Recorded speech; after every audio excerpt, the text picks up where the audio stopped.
So, as we end our legislative session for this season, our brave little state, it's uniquely positioned to be able to explore alternatives to incarceration. When I worked in Massachusetts, there was a revolving door of about 400 female inmates at any time. Those women's primary problems, as I saw them, had everything to do with trauma and with falling in love with the wrong people, male, female, and otherwise. People who were often introduced them to drugs and got them hooked on drugs, people who often involved them in their crimes. Sadly and frustratingly, this is a problem that was illustrated 73 years ago in 1950 with this movie that I still remember that was called Caged. And a naive young newlywed is at a gas station with her husband, and she has no idea her husband is robbing the gas station. And next thing you know, she's in jail. And cut to the end of the movie, and at the end of the movie, the hardened criminal who has come out the other end of our then prison pipeline is being eyed as she gets into a car with the wrong people by the warden in the prison, who had her best interests at heart, and says, shaking her head, she'll be back.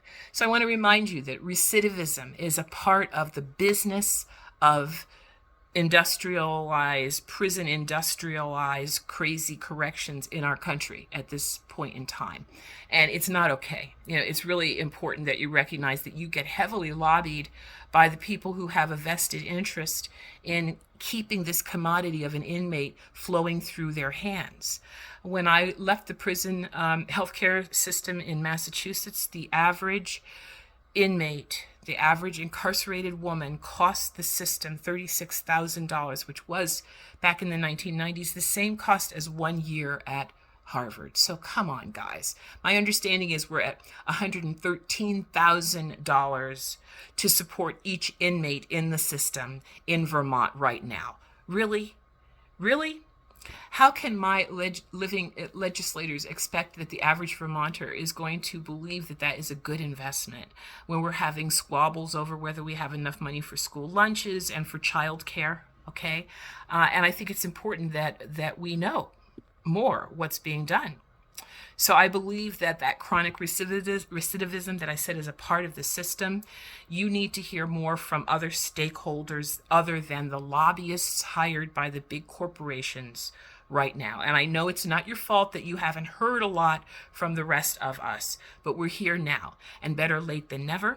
And that means that Vermont is looking at probably 100 women or less that need to have these kinds of services. And I said services because you're considering it rehabilitation. In my experience, that rehabilitation looked really interesting because I'm a visionary and I'm a dreamer.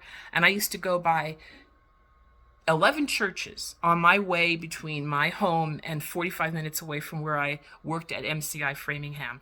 And I thought that if the Christian people in those churches just took themselves to task for providing financial support and emotional support to one woman coming out of my institution, because we had an average of about 10 or 11 a month, if they just provided that for 1 year, that would break the recidivism, because the whole big thing is there's nowhere to go to live. There's no support. You go back to the same influences that were not so great for you in the first place. And if those were related to drugs, sometimes there's no medical support for staying off of your drug addiction. So we got a lot of responsibility here. Vermonters, civic citizens, people who recognize that we have a stake in what gets defined as our public safety and our public health. So the three kinds of people we're afraid of, as I saw from the glassed over look in the eyes of the more conservative people on that committee of 11, is what about the really bad ones?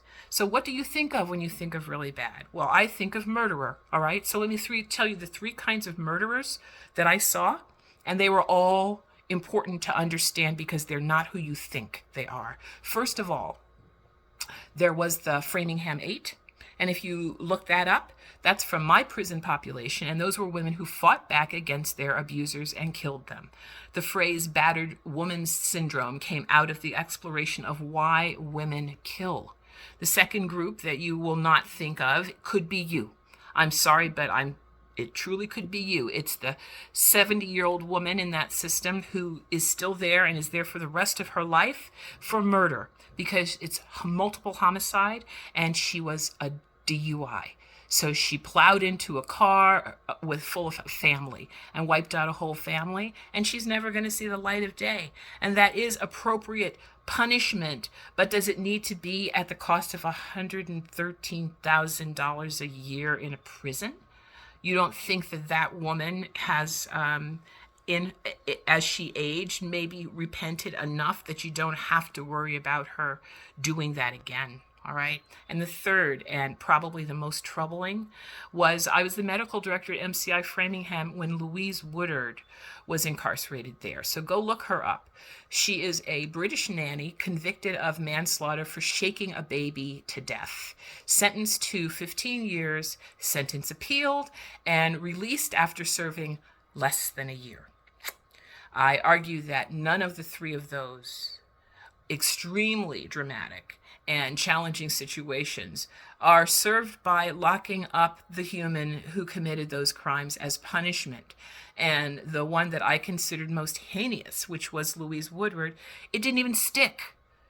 She's out and about and married and got a degree. Okay, so let's get real about what our system is actually able to follow through with and who gets punished and who doesn't.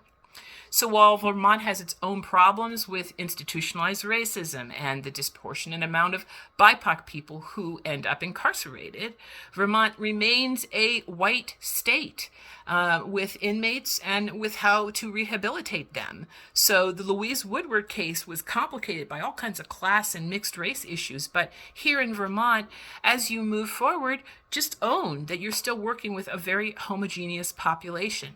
If we can't do it here, then we can't do it anywhere. And I do believe that a lot of the big corporate people who've been lobbying you are hopeful and gleeful that maybe we can't do it anywhere. Maybe we're too far gone as a country to stop treating people who we say we're punishing, simply as cogs in a wheel that is a machine that's feeding a big fat middleman.